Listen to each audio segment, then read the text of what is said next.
তুমি মাটির ঘরে থেকে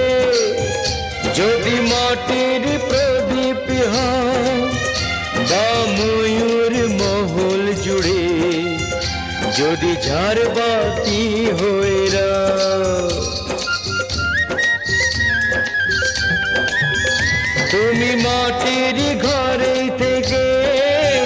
যদি মাটির প্রদীপ হও বা ময়ূর মহল জুড়ে যদি ঝাড়বাতি হয়ে রাও, তবু ছড়াতে গেলে